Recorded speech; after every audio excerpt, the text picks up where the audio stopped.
So we've got quite an interesting session. This is the first of these we're doing called Conversion Clinic. And we've done the rounds, got, quite a good handful of questions from people. So there'll be myself and John who'll be answering them. If you've not met us, I'm Sandeep, head of product at Webtrends Optimize. So kind of responsible for all things dev and tech and talking to people about the dev and tech. And we've got John. Do you want to introduce yourself, dude?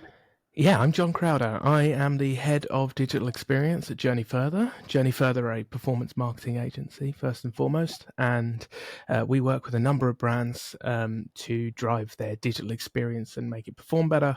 We do that mostly through the medium of experimentation. We've been a long partner with Webtrends, and we have a long history going back together and using that to drive really, great customer journeys through people's websites and apps. Excellent. Yeah, thank you, dude. So yeah, the idea of this, just as I mentioned, we've got a lot of questions. We've got quite a few varied topics to go through today. If you do have more questions, we can see the chat. We've seen a few hello messages pop up already. So if you do have more questions as topics come up, feel free to fire them in. We'll try and bundle them all together and get through them. But the first topic is dealing with people, basically. So kind of trying to deal with personalities and all the quirks that come with large organizations, I guess, John. But any initial thoughts on this just before we hop into the questions? Yeah, for sure. By far the biggest challenge you're going to come across in this or any area, I think, which is businesses are ultimately not, autonomous things. They're collections of people trying to work towards common goals, right? And when you do that, you're going to come across a number of challenges, competing opinions. You're going to come across people whose experience says they should do it a certain way, people whose experience says that it should be done a different way. And negotiating that is going to be, a huge part of what you do on a day-to-day basis. Experimentation as a discipline, incredible way of navigating individual challenges about what a product should be and what an approach should be and how you should tackle certain problems, in the sense that kind of removes a lot of ego from the process when you just have that way of examining whether something works or not and how people interact with it and how they feel about it. So experimentation is a great tool for navigating those interpersonal relationships.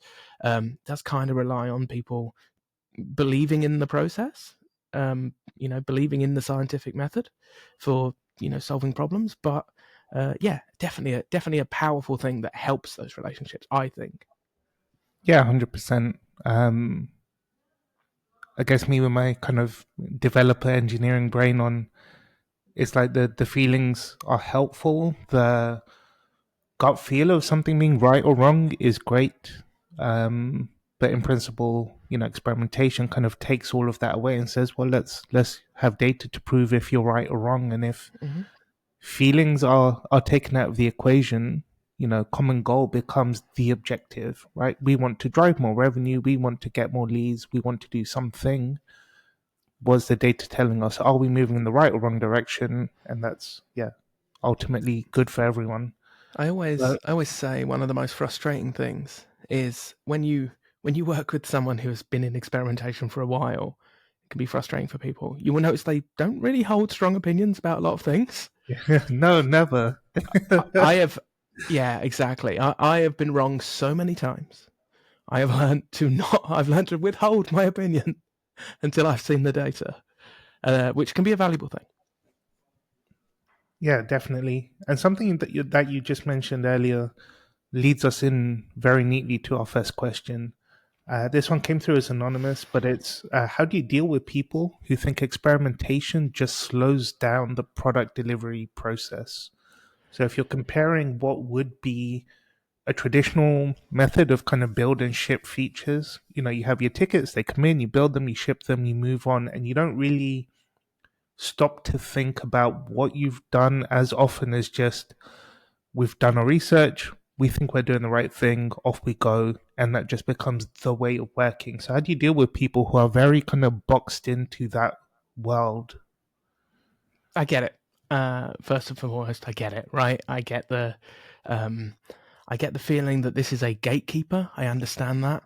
It's like this is an extra step in a process that they don't think needs to be there. I would say it's good experimentation done well, should speed you up actually, in the sense that it should lower the barrier to entry for change, should lower the barrier to entry for feature development.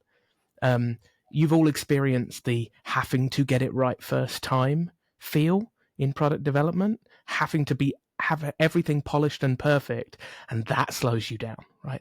That gets everything to be incredibly slow. If you're delivering through an experimentation approach, you are controlling for risk in release. And the nature of that means two things. Firstly, you will release things that never would have got off the cutting room floor, right? And some of those things will work really well. And also, the barrier to getting changes out will be, well, if it doesn't work, we can roll this release back and we can go again after we've learned why it didn't work.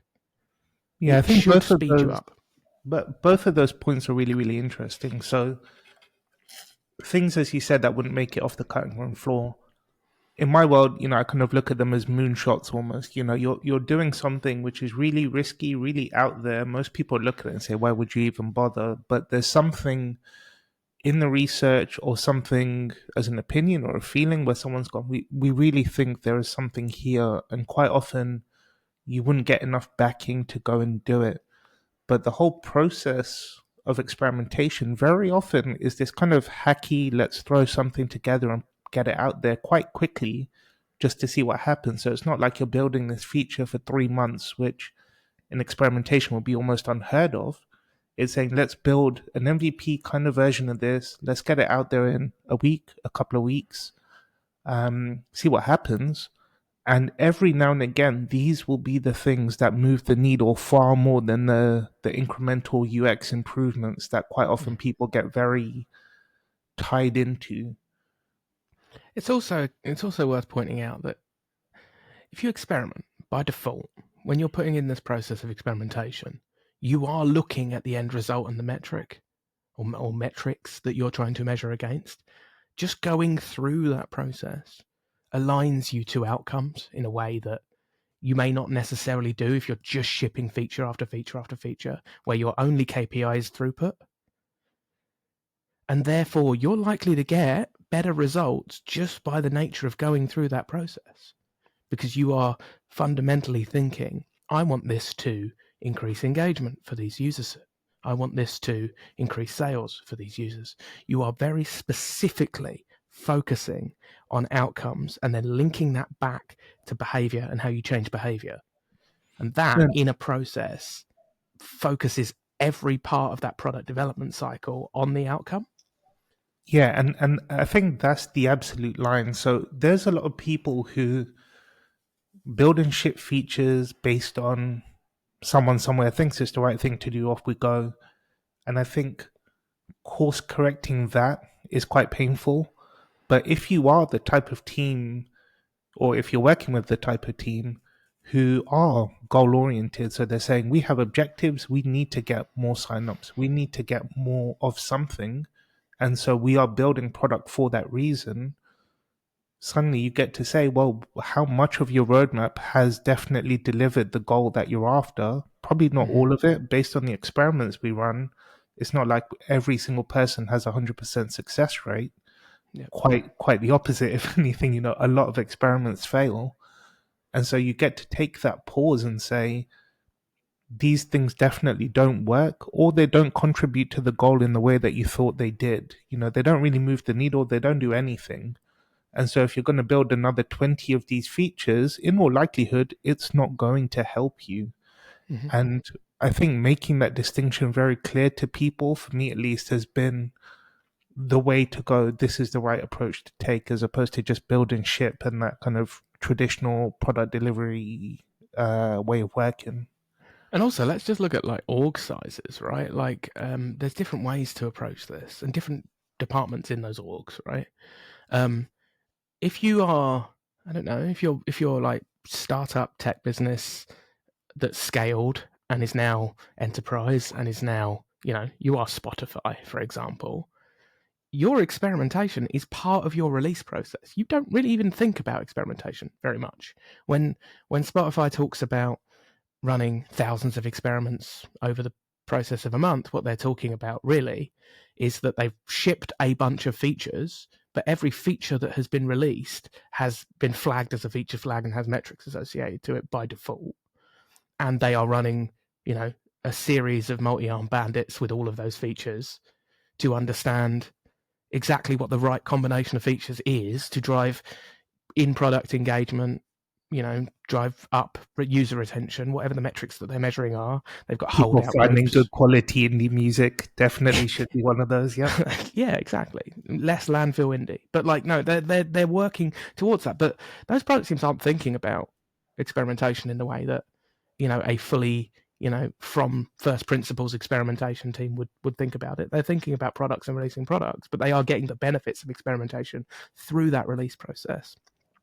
Marketing teams, for example, will get the benefit of only then, your experience in marketing can often be you are responsible for a lot of the output of a website.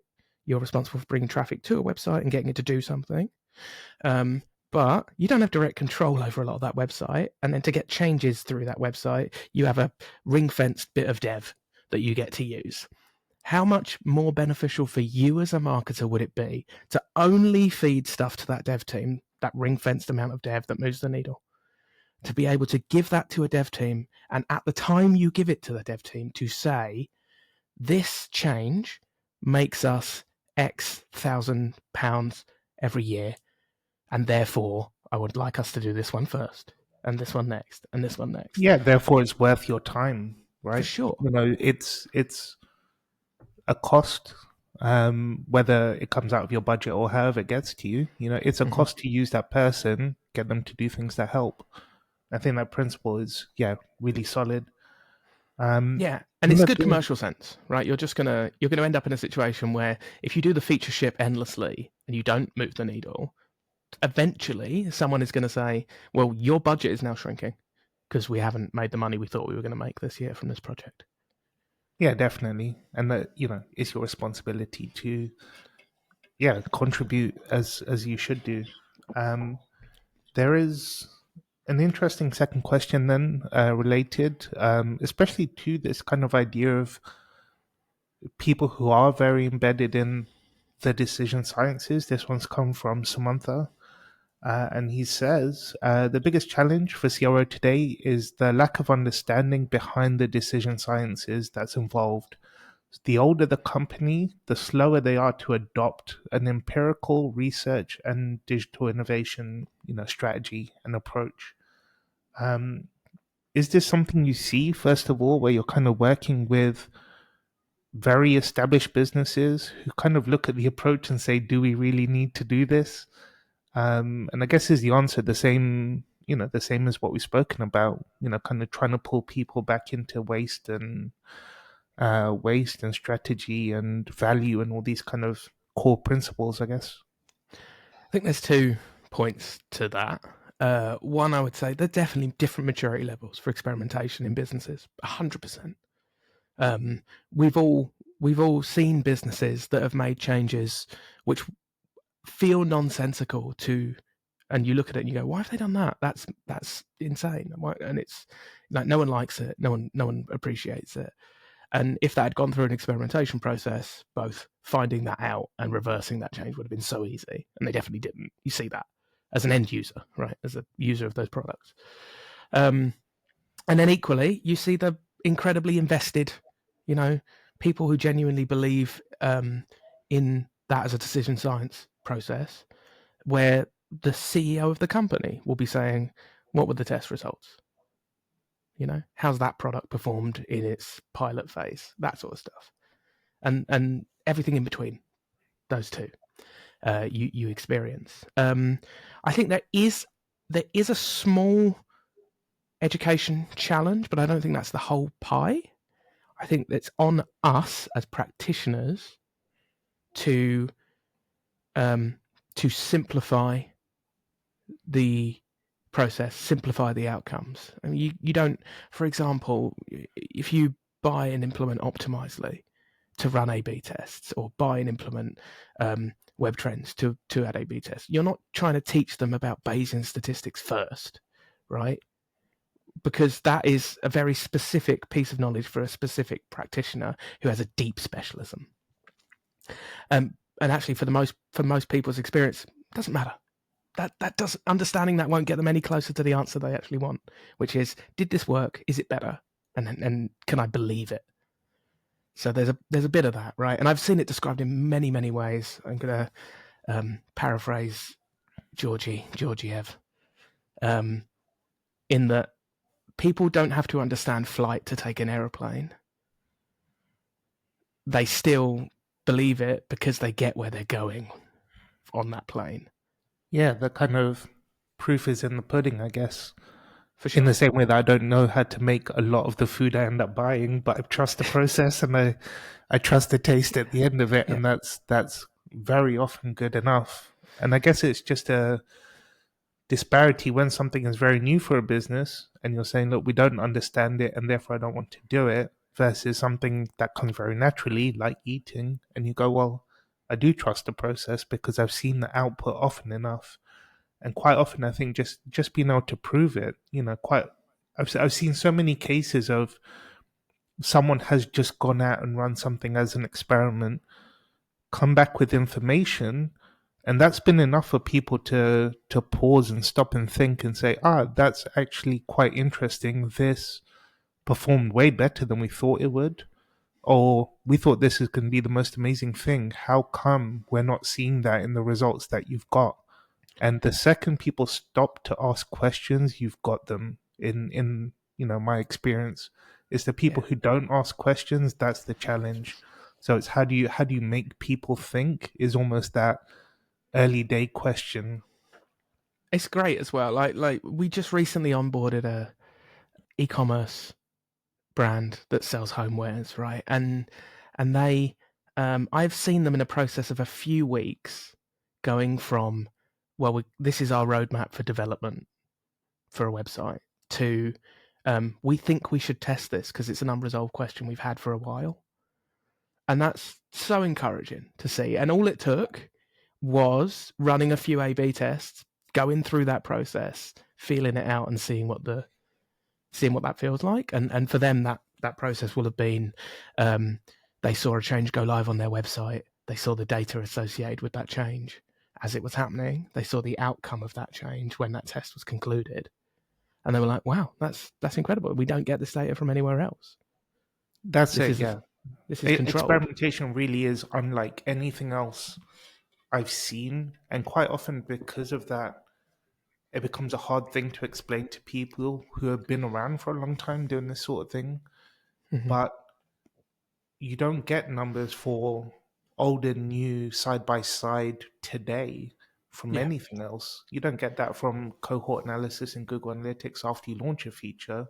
No. All you get is, well, here's what it looks like today, and these aren't the same people.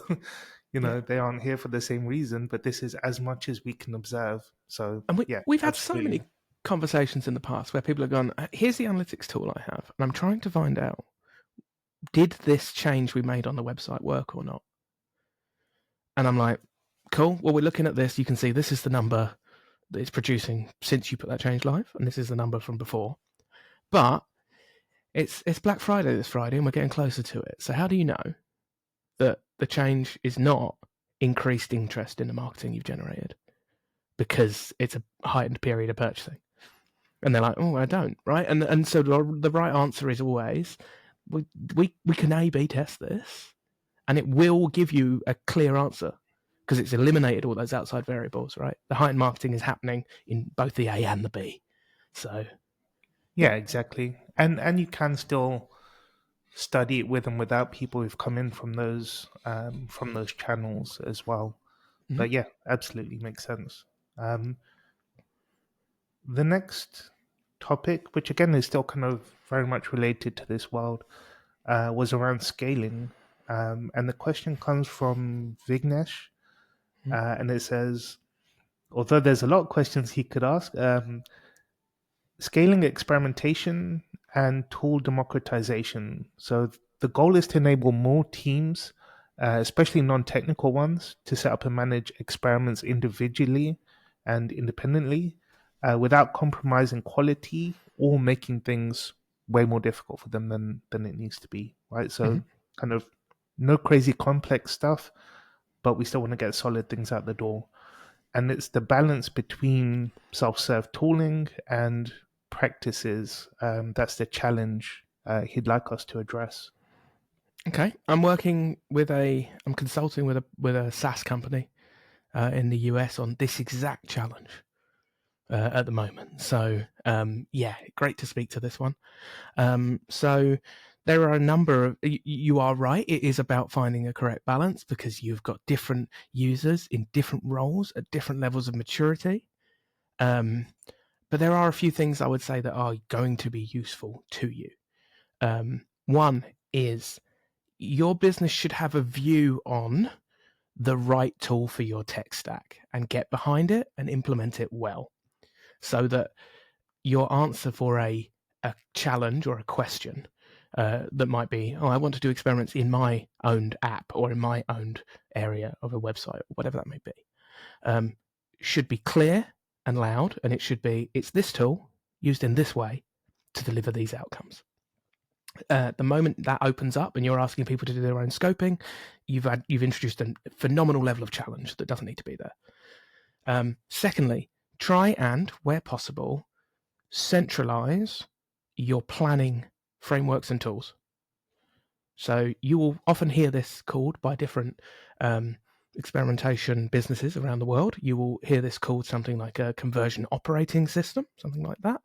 People will build ways of capturing insight and then turning that insight into ideation for actual changes or new features or new products, and then running the experiment and then measuring the outcome of that experiment and then capturing that whole life cycle and folding it back round so that anything you learn feeds back into the process. Once you've got all of that in one place and it's democratized across this agent or across the organization, for everyone you want to use it, they are then able to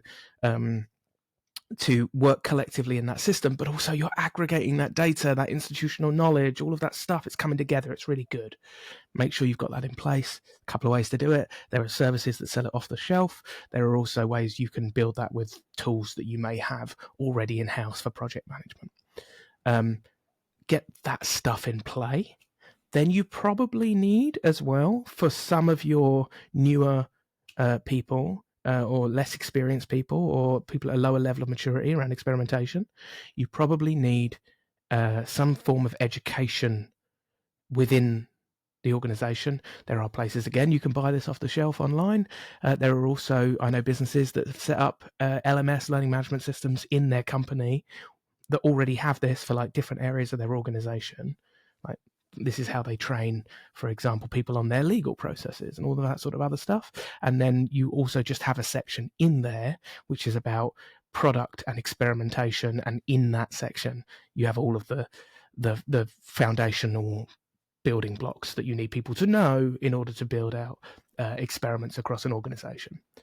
Yeah. I would say they're your three big hitters. Get those right and you move very fast. Yeah, definitely. I think one of the really interesting points you raised, and this is something I see even within a single company that's in a single building, people are still getting wrong, is this idea of kind of distributing feedback when you learn something. Um, if you've got, a multi-brand company, or, someone who operates across many, many locales, kind of localized websites, being able to look at something that worked really well in the UK, for example, and saying to all the other brands or all the other countries, hey, we've just learned something really interesting over here. You should probably know about it. These are things which not nearly enough people do. And so when it comes to scale, these could be things that a marketing team could just pick up and run with. They're not always the most difficult of changes to implement, but knowledge being shared instead of just living within your own little team in your corner of the office is something that people just so often don't get right. And finding good tooling is definitely a good first step to doing that, getting Mm. yourself organized. And it doesn't need to be something very big or very expensive, but it just does need to be something which is incredibly organized. And you can Yes. find, creative answers for that fairly easily. Step one, build a library. Step two, get people to come to the library, and you're gonna be fine, right? That's a great way to start democratizing that knowledge, and also for individuals who are really passionately motivated, and I'm sure the people who would watch a webinar like this are. This establishes you in that business as well as a person who is trying to push this way of working out and make it spread, right? So it doesn't just have to come top down, is what I'm saying. It can travel out and up as well. Yeah, quite often the best thing I see is someone saying, "Hey, I've written some documentation for what we did over here. If anyone would ever like to read it, there is a new place where it lives." And go, "Oh my god, that was amazing! Thank you for doing that." Yeah. So yeah, it doesn't need to be a global coordinated effort. Kind of from the inside out. Does absolutely work. Um, we got yeah quite a few more questions and topics. So just moving on, and again, still in that world of throughput and in this case planning. And we've got a question from Ivy, which says one of the main challenges we face with A/B testing is tracking its impact after implementing the winning variation. Even after quantifying the winning version and rolling it out, it's difficult to prove that the change increased in the way that you thought it would do at the time of kind of declaring your results. Mm-hmm. Um, Not an easy topic, John. What are your thoughts on it? A couple of ways to do this. A lot of people here would talk about holdout groups, and I'm going to very briefly mention them so that we don't leave them out, and then I'm going to move on to what I think you should actually do instead. Holdout groups are a way of isolating traffic and keeping them separate from any change that goes live. If you've got a controlled environment where people have persistent logins or persistent IDs, you can create a holdout group and you can exclude them from any feature flag, which has a product release on it. You can basically have one person who sees the old version of the website for 1 month, 2 months, 3 months, however long you want to keep that holdout open for. They suck. Don't do them. Unless you're Spotify, don't bother, right? Because they're really expensive to run, right? You've already proven these changes make you more money if you're doing experimentation well. And then you've said, I want 1, 2, 5, 10% of my traffic to not see them Yeah, I want and it not to do make money. 10% worse than Yeah, expected. Yeah. I would love to lose revenue for that period of time. Don't do that unless you're so committed to finding that exact number that you're willing to spend that revenue gain on getting that exact number. For everyone else, just knowing it's better is usually good enough. Just having an idea on the scale of how much better it is good enough to outweigh any cost implications of implementing it.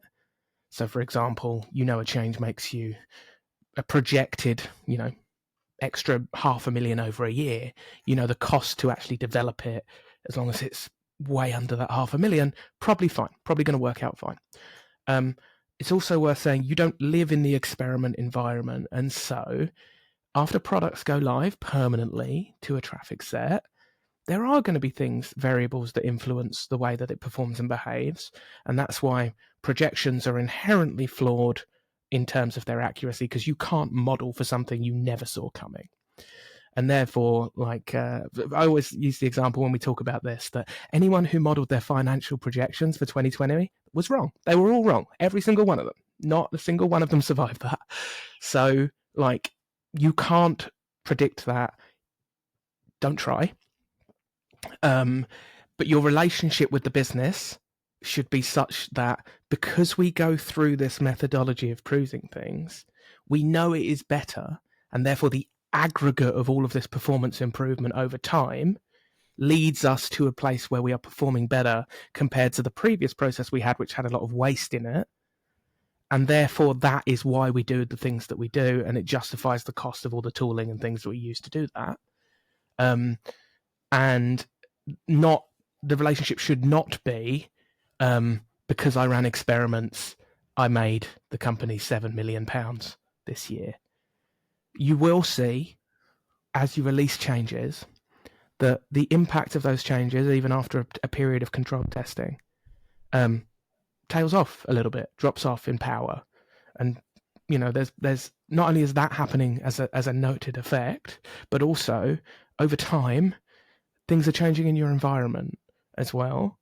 So it might well be the case that you release a change for a new product, and then another competitor launches another product 3 months later, and now you're splitting the addressable audience amongst those two products. Test would never have predicted that, not in the Yeah, you period you were were running. first, but you're not the only one now. Yep. Yeah, for sure, and that's always just going to happen. But it shouldn't necessarily change your approach, because the approach is still done for exactly the right reasons, which is you want to deliver the best version of the product that you're trying to release. And this still allows you to do that. So it is, I think, unfortunately, sticky as a comms challenge within a business, because it's not a revenue promise. I would also say, because experimentation has the data, and because experimentation produces controlled outcomes which we can be confident in, it tends to attract more scrutiny and proof requirements, which is mad. Like getting sign off for the £1 million billboard campaign, no one ever says, well, you promised me 1.2 million and I've got 1.1, so where's the extra 100,000? Like no one ever does that with that campaign. So there is a challenge just to navigate there around comms. It's not that it's necessary and absolute. It's just that we are doing it for the right reasons. It delivers better outcomes both for you and for the business. It is more efficient. It reduces waste. That is the reason to do all of these things, rather than just to justify its own existence. Yeah, definitely. I think a really good description of what it is you're actually doing when you're running experiments is the bit that's missing when this is your problem. And almost exactly as you mentioned. So it's, we are here so that at the time of shipping a product, we know whether it should be better or worse than what we had, instead of just shipping it. For any product, feature, capability, release, once it goes live, you wouldn't be able to work out with any degree of certainty this was the thing that moved the needle. If you're running PPC campaigns and things are being turned off and on, and different audiences are being captured all the time, and your competitors are doing creative things or they've stopped doing the interesting thing, you're never able to capture those things for any product release. And shipping long-term winners from experiments is no different. But it's the thing up until that point where it's, you could just ship the feature blindly and hope for the best, or use experiments and prove the value and hope that once it does go live, we have a good reason to believe it will do well. And it's not holding ourselves to the higher standard of, if you're using data, make sure you understand everything that could possibly happen ever, which is tricky. But we can't be held to that standard. But the standard should be, at the time of shipping, we know more because of an experiment than we would have done without it. Yeah, and be Hopefully smart with it. that's a good line to draw. I think that's another thing as well. Be smart with it, right? Like a full understanding of what you're testing and its possible impacts is going to help you make projections. It's not just a case that you have developed one single process for projecting impact and then it works for every single outcome. For example, if you run an A/B test in December, which experiments with the impact of adding Santa Claus all around your site, you can't say that will work as well through Easter, right? That is not, I think it'd be that may excellent. not. Yeah. Yeah, that may not persist through the year. That might be very seasonal, right? But what you would be able to do is say that in the time that we measured this, it was better. Whereas things like template changes and other stuff like that may be far more persistent over time, because they're about information architecture rather than specific content resonating at a specific time. Like, I don't think Spotify would ever test like putting a specific album somewhere, right? They're not doing that. They're talking about, like, how do we make the discoverability of all albums better, right? They're doing that kind of experimentation. So there's a level of like just understanding what the possible reach of your change is going to be. It's not to say you shouldn't do content tests. It's just that the approach is slightly different. Excellent. Yeah. Um, Good moment to move on to kind of a related question. Again, still in this field of kind of planning and throughput. And it's again an anonymous one this time, but my website doesn't get a huge volume of traffic. Does that mean I can't experiment? And this is probably something we hear, both of us, I imagine, quite often, right? Yeah, and the answer is no. Experiment anyway, and I'll explain why. It's worth saying the more traffic you have, that is good. You will get answers quicker a lot of the time. You will also get answers with a far greater level of accuracy, far more control for false positives, that kind of thing. Doesn't mean that you just, oh, we've not got enough traffic, so I'm going to make it up, right? Like that's not the right way to do it. What you're doing when you're experimenting is you are trying to understand the impact of a change that you've made. More traffic lets you be more certain, but there's never a period where you're going to not want to be certain at all, right? So the approach should be build experimentation around, and let's set some boundaries as well, right? A few thousand is good. Tens of thousands is better. Hundreds of thousands is better than that.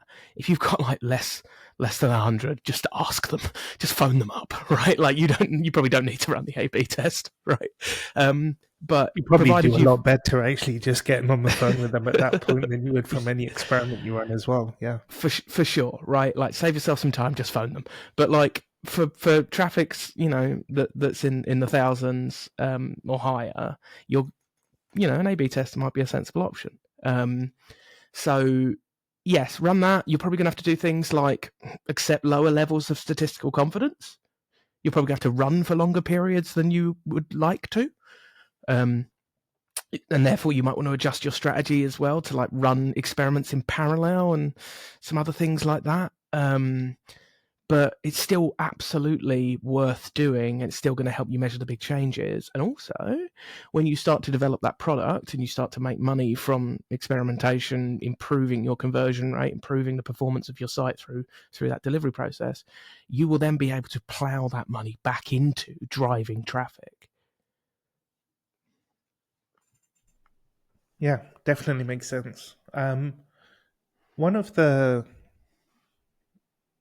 kind of conceptual ideas I try and convey when we're talking about low traffic is it's almost very easy to say traffic is low, don't bother. It's more helpful to understand how you end up running significant experiments. So one is the kind of volume that you pump through a test, and a small improvement over 1 million people will still be noticeable. The other is then the kind of magnitude of change or how big a swing you're taking. And quite often, if all you're doing is changing the text on a button and you've got 1,000 visitors, maybe you won't notice that change. It's very small, or something in the body. You might not notice these small changes. But if you had, you know, social proofing pop up on the site, or if you made a big layout change, or readdressed how you communicate with people on the page, or the things that you're promoting, very big, very bold, very noticeable things, you would hope the swing in conversion rate would be higher in one direction or the other. Maybe people will absolutely hate it, maybe they'll love it. But with lower traffic tests, you are still able to pick up a swing if it's a big swing in conversion rate. So it's the small, incremental, tiny stuff which probably doesn't hold a great deal of value for you if you're a small traffic site anyway. If you're selling cars and you manage to sell an extra 0.1% more cars, it's not going to help you that much. But being able to say we took a big swing and these 5 things failed, but this one thing didn't, and we've swung conversion rate by 5%, and we absolutely can notice that when we've got 1,000, 2,000, 3,000 people coming through the site, is a very good approach to take. Be bolder, be more daring, Mm-hmm. and you will notice that in the data as well. Also, you can test a bunch of things, right? You can test pricing, you can test offers, you can test a bunch of stuff. They're big deals, right, for getting new customers in, which is really what you need to do when that traffic is that low. You've also got when you're at that size of business with that level of traffic, you're going to have a lot of vendors trying to sell you stuff that they're going to promise is going to bring you more business. You can A/B test those vendors if you want, and you can basically go, I don't need to subscribe to this tool for another 12 months because I know that it doesn't actually lead to more sales when we have it on versus have it off. Yeah, definitely. And I think good research is almost a bigger thing when you're small. If you're researching your ideas instead of just taking absolute stabs in the dark based on nothing other than gut feel, um, you would hope you run more successful experiments. And when traffic is scarce, trying to make sure that you are at least picking up and trying to work on the right things instead of just complete guesswork Mm-hmm. is an absolutely valid approach to take.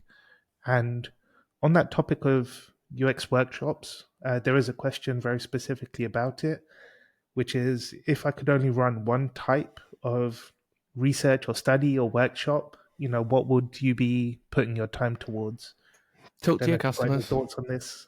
Yeah, talk to your customers. Find a way to talk to them. Talk to as many as possible and find out what their motivations are. Find out why they chose your product and what drove them to choose you versus any competitors you might have. Don't bother looking at your competitors right now. Maybe you can go on their website, whatever. But you need to get to the core, the why that somebody was interested in buying what you do, whether they bought or not, because that is going to help you shape everything else from the user journey to the messaging to the USPs to the price point. You need to find that out. There's a number of ways you can find that out. You can do user interviews, you can do unmoderated research, you can survey, right? But you need to find a cost-effective way to speak to your customer to find that out. Now, when you scale, when you get bigger, when you have a lot more available to you, collecting that and aggregating it and finding out stuff from it is really, really useful. But if you're only going to do one piece of quant information, you just have to get to speak to that end user and understand what drives them and what the problems they're trying to solve, what challenges they have, because then you can speak to it. And until you have that, focus entirely on that. Yeah, definitely.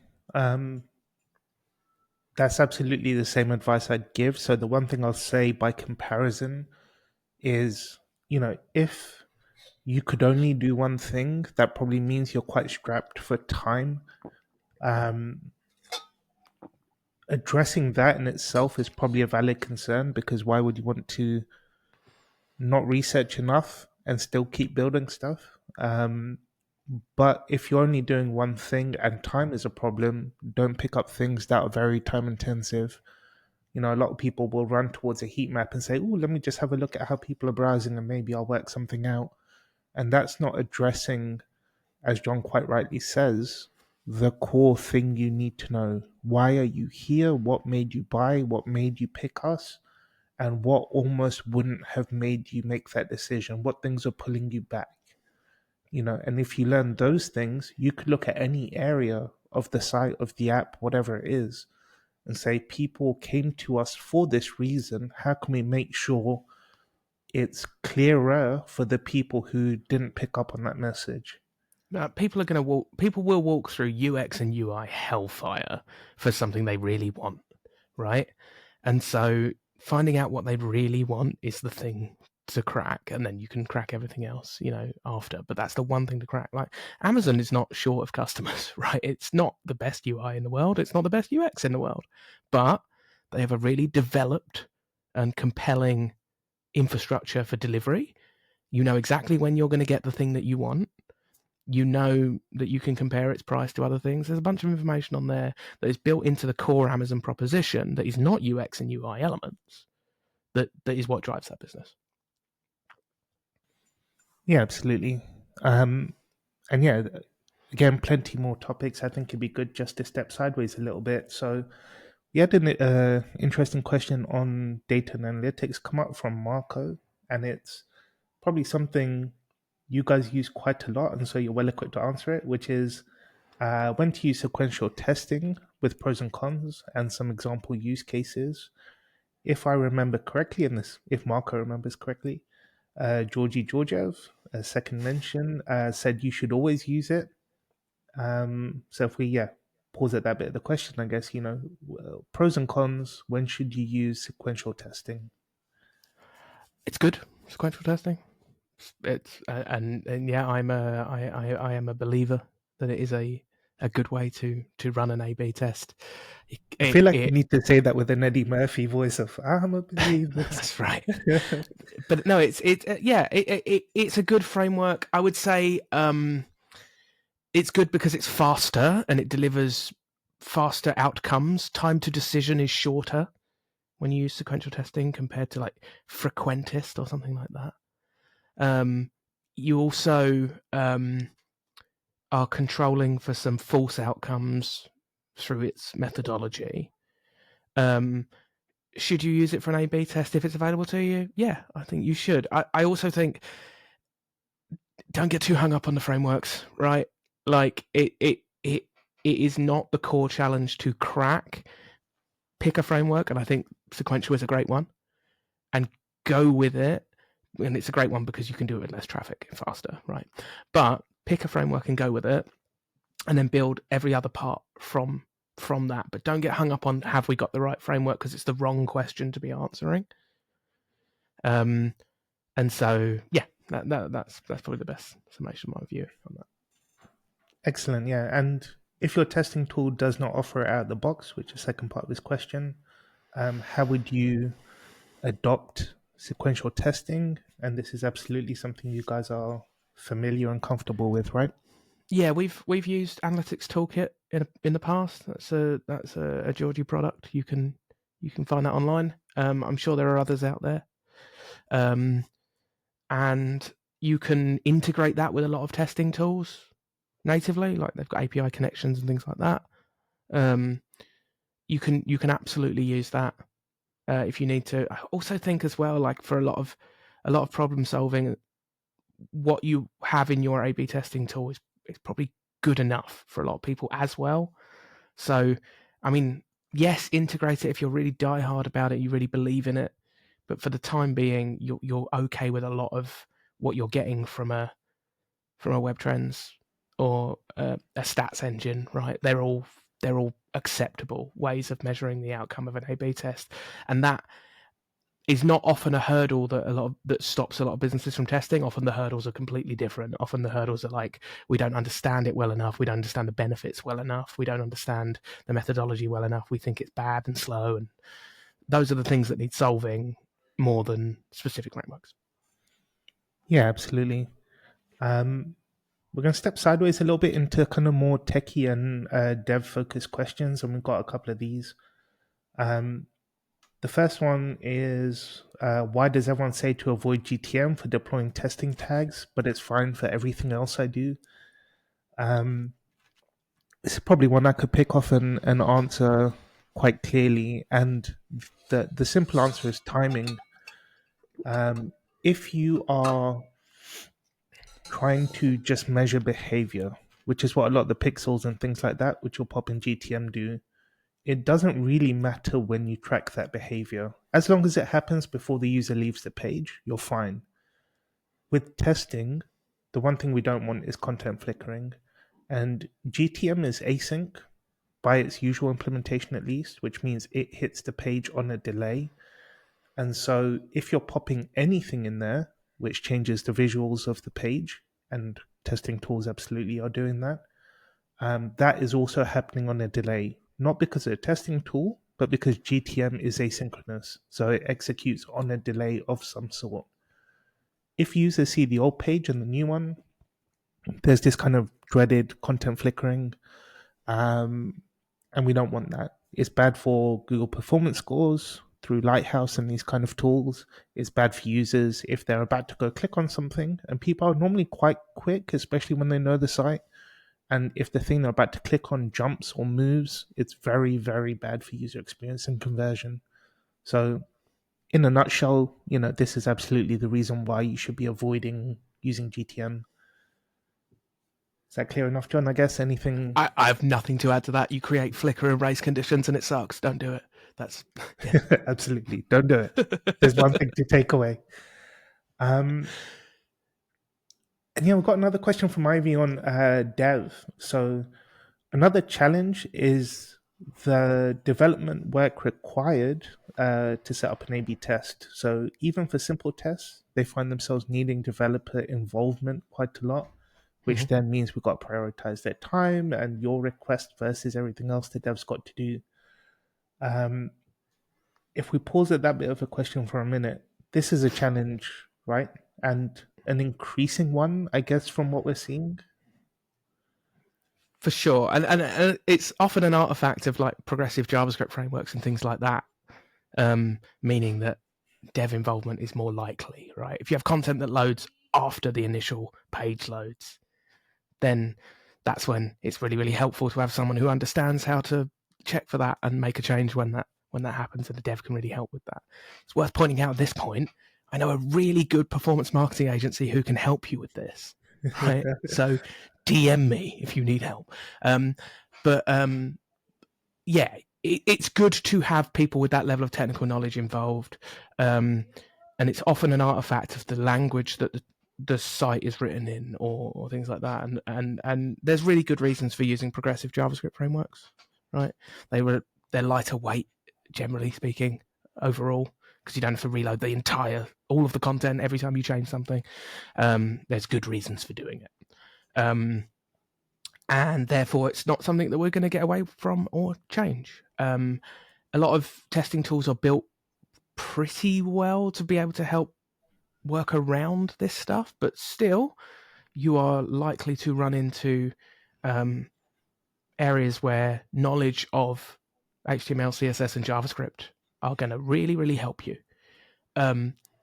We think there's real value in having dedicated resource for experimentation. It's part of what we do with our clients. We sell that access to that, even though they've got internal dev teams. And it means that what you feed to those dev teams then is the stuff that works, and they can deliver like really, really impactful change to the website. And yeah, there's real value into it. Do I think anyone will ever get away from it? No. Do I think there's value in individual people learning if they want to build within? You can still build within a WYSIWYG editor with knowledge of JavaScript and HTML and CSS, and still get away with that really, really well. A lot of our devs just build in editors as well, but they're building in a slightly different way. So there's value in individuals learning those languages and having familiarity with how they work. But I think that the outcome for most businesses is just going to be invest in that resource. It pays for itself. It's really good. Yeah, absolutely. I think quite often it's very important that you understand why. It's far easier for someone to say it doesn't work, go get a dev, or just kind of stop at that point. The reason that these things become so difficult is the nature of these frameworks that John is talking about. So a lot of the tools use this thing called a shadow DOM, which expects elements to be in a certain place, in a certain way, and if you mess with it, it's going to complain and break. And developers will always find a way around most of these problems, even if it means creating something brand new and just hiding the old thing. They will always find a solution. A WYSIWYG tool, if you ask it to change the heading, it will go and change the heading. It's not going to say, well, let me try and hide the heading and create an extra heading that the framework doesn't know is there, but is actually there. And I can't see any reasonable world in which they will ever adopt that kind of way of thinking. The other thing I've seen a lot is this idea of rehydration, which a lot of server-side rendering frameworks use. And it's basically saying all the useful things that you need to know about a user are on their machine, but all of the thinking for what you show lives on your server.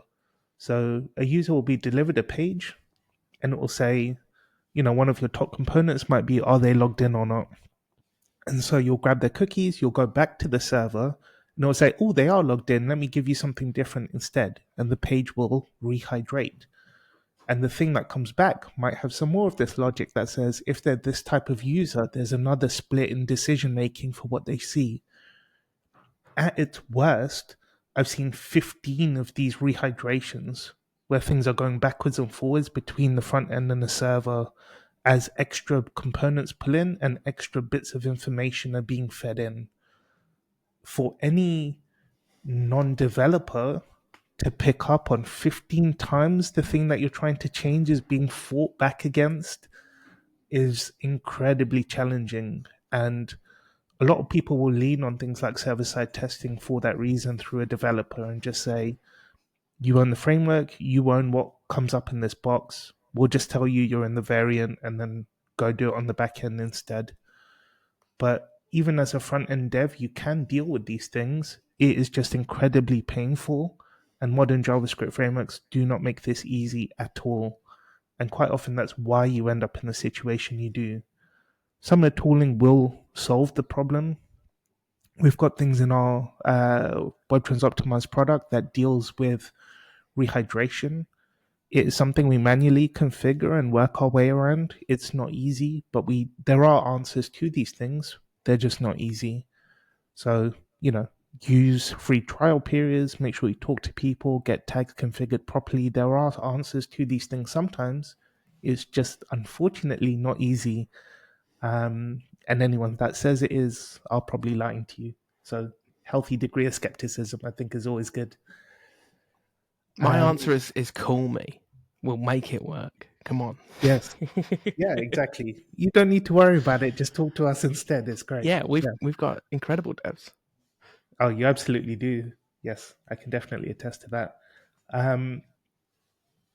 Couple more questions and then we'll probably need to close, just the way we started a bit late, so we'll make sure you guys get your full hour out of us. How do I talk people into focusing on personalization, which for people who are very caught up in the world of test and learn. Personalization is almost this other thing way over there somewhere, and it's just not in your remit, or it's just not something you would ever think about. And John, I guess just before the webinar, you're even talking about kind of talking some of your existing customers into this. So how did you do it, or how should people think about doing it? Okay, so first of all, let's acknowledge the fact that personalization is inherently sexy, right? And therefore, it's an easy sell, right? People love it. It's flashy and fun, right? But I'm now here as the ghost of personalization future, right? To tell you, you have to plan these things. You have to plan them well, because I've seen personalization projects delivered which the only actual end outcome is putting somebody's name on a page, and it sucks, right? It delivers no change to the user experience, doesn't drive anyone's motivations, doesn't drive anyone's behavior, doesn't make anyone's life easier. It was just could we put someone's first name on the page and be right? And it doesn't do anything for performance, right? So tangibly link it back to a user problem. And I'm going to give you an example of what that might be. Your user may be, and I'm going to use an example that Sandeep presented at the partner summit that we did. Your user might be trying to buy a pair of trainers. They might have, in their own mind, settled on some of the artifacts that they would like that trainer to have. Its color, its material, whether it's a high top or not, right? What brand maybe even that they would like to buy from. They will not tell you explicitly, unless they go in and use filters, which is rarer, specifically what they're looking for. But you'll be sending them to a shoe shop with thousands of trainers and shoes and brogues and boots for men and women and children, right? And then once you land them on a page, if that page is perfect and it's the right thing, they'll probably buy it. If it's not, if they see it and they're like, maybe I'd like to see some more, then the experience they're going to have is to have to view the entire shoe shop and figure it out for themselves. The personalization you can offer that user, when they land, you know roughly what color they were looking at, you know what product they're in. Anything they click on is a signal that you can use to infer what they're actually trying to do or look at. If you understand all of those things, you can start to serve highly personalized experiences to that user, where like when they return to that stores page, maybe you float all the white Nike high tops to the top, right, of the list page. Maybe you recommend something to them, which is, here are other Nike high tops you might like to look at. Here are other things we have in your size if you chose a size, right? There's so many things you can personalize on there, but ultimately think about that as an analog experience in the real world. That's like you as a shop assistant understanding that person's like need intimately and then bringing them suitable options, and it's just letting tech do that. Think about personalization in that way that links back to real things that people are trying to do or buy or do online, and then develop the experience from that. And then once you start selling that vision into the company, it should click, right? It should make real sense, right? This is what we pay salespeople to do most of the time. So it should make perfect sense that our tech should align that way as well. Yeah, definitely. I think one of the things I just add is how you look at conversion rates. So if I were to ask any analyst, like, could you work out your conversion rates for desktop and mobile users? Are they the same or are they different? A lot of people say, oh, they're wildly different. Nowadays, mobile is way higher and it attributes for a lot more of our sales. And go, cool. Okay, so these are distinctly different groups of people, all the same people, but in very different mind frames when they're on these different devices. If that's the case for device type, why should it not be the case for how people got to the site or the categories that they're clicking on and showing you that they have an interest in, or any of the thousand other things you could observe while they're on the site or before they got to the site or from previous sessions? You know, you would so happily do it for device type. You would so happily do it for the medium of how people got to the site when you're, reporting back on general analytics and, on-site performance.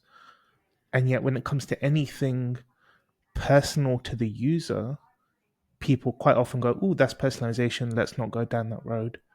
And it's just as relevant, sometimes more relevant than everything else that you would already study.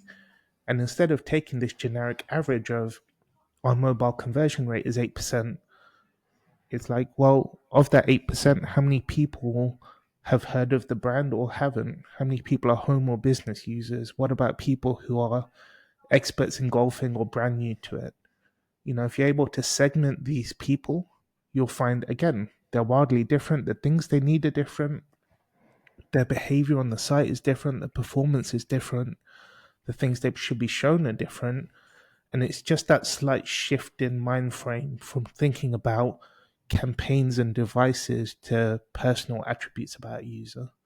So, yeah. I'm going to make one final observation on personalization as well, which is we often think about just personalization being something you change on a website based on something you've seen. And it is that a lot of the time, don't get me wrong. But I've seen other very cool examples of personalization, particularly in lead generation businesses and lead generation websites.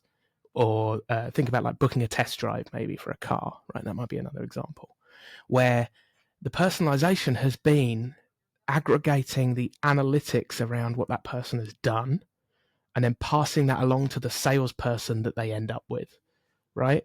So an example of that might be, and I've seen this done in a couple of businesses, a summary of all of the analytics that user has been through, a AI summary of that, so it's not just raw data coming in that then goes to a end salesperson and empowers them with a bunch of information they can use to have a sales conversation. So it might be, this user came on our site, they looked at 4 different estate cars before choosing this one. They were all black, so we think they're going to buy a black car. When they come in, you can already be armed with a bunch of information, which is, I think if we don't sell them that one, we can sell them that one, because I now know what that person was looking for and what their motivations are likely to be. Yeah, we have the intuition that you're a black car guy. You're like, how Yeah, did you know? for The sure. data's all there. Absolutely. And it just makes that more seamless, and it empowers the salesperson to do the job that we really want them to do, with a bunch of information that they don't have to try and eke out of somebody. 100%. We're going to close on one final question, slightly lighter one. My company doesn't want to experiment over Christmas, so I'm just sat here twiddling my thumbs. Is there anything else I can or should do? And this idea, I guess, of code freezes over Black Friday and things like that, again, same situation. So, what should people do if they're bored, John? Almost all of find a good book. No, almost all of our clients are in code freeze right now, and here's what we're doing in that period of time. First of all, great time to run user research, great time to run analytics. Keep the context in mind that this is a slightly frenzied and different period of trading that is marked by gift giving and things like that. So keep that context in mind as you're doing that research. But still a great time to have a large audience to measure stuff on. Secondly, just because the test can't go live doesn't mean you can't build it, right? Build a bunch of experiments, get a queue going that you can then put into production when you're out of code freeze. Like you can get ahead of the game here, where you've got like 5 or 6 homepage tests lined up, and then queue them up to run, so that you've got a timeline. There's a bunch of stuff we will want to know in the new year, and we've built them through this period. So you shouldn't have to stop building. The tools themselves are capable enough for handling this. And I would say focus on those things. You don't, just because you can't release doesn't mean that you should stop building and stop learning. This is the right time to do those things. Absolutely. Yep. I almost think using the downtime as a creative endeavor is a good one as well. If there's something which, in the day-to-day throes of just work, you go, my head's down, we're focused on this goal, I haven't got time to think about something. Taking a second to look at those moonshot ideas again and say, if we were to do something crazy, I've actually got time to sit down and make some notes about how we can make it happen, is an excellent time of year to do that sort of thing. I do it with the product all the time, but especially when I'm quiet, especially when there's not a million things going on, you go, there was this crazy feature, and if I could go and solve this one problem, if I could go and work this one thing out, maybe we could actually make it happen. And yeah, if you're quiet now is absolutely the right time. Another great example. Build the conversion operating system right now. Go sign up for Airtable. Go get the free version of Airtable. Get all your team on it. Start planning it in the same way that you would normally do it in a spreadsheet, and start connecting things. And like these are the times you can really be building either actual experiments or building up that operational framework to hit the new year like hard when that arrives. Excellent, dude. Well, this has been great. A lot of questions answered. Hopefully people found good value from it. Thank you for your time, dude. Any last things to leave people with, or just remind them of why Jenny Feather excellent and how to Couple of find you things. guys if nothing else? I am going to do that. If you want help with experimentation, if you don't do experimentation but would like to, if you already do experimentation but you need resource and support to help you run more tests, if you need help with research or anything like that to drive those tests, reach out to me, reach out to Journey Further through our website. We can talk about what that would look like and how that would work. That's the plug, right? The other thing is I've got some other plugs happening. I will be at some point in the future on the Webtrends podcast. That is coming soon. Watch out for dates about that. Follow the Webtrends channel through LinkedIn if you're not doing that already. I am speaking, if you're in the north of England, there is an Experimentation North event happening in January next year. I will be speaking at that event. If you want to come meet me in person or hear me talk, I'd love to see you. That would be really, really good. I've got some other podcasts out there. You can follow me on LinkedIn to see those. I think that's all of my plugs. Excellent. And yeah, from our side, Webtrends Optimize, A/B testing, and personalization vendor have been around for a very long time. Jenny Further are probably actually one of our most experienced agencies, most tenured for sure, probably one of the first ones to come on board. So a good relationship between us. But if you're looking for an A/B testing or personalization vendor, hopefully you realize that we think about things a little bit differently. So certainly reach out to us. LinkedIn, always a good place. Webtrends-optimize.com.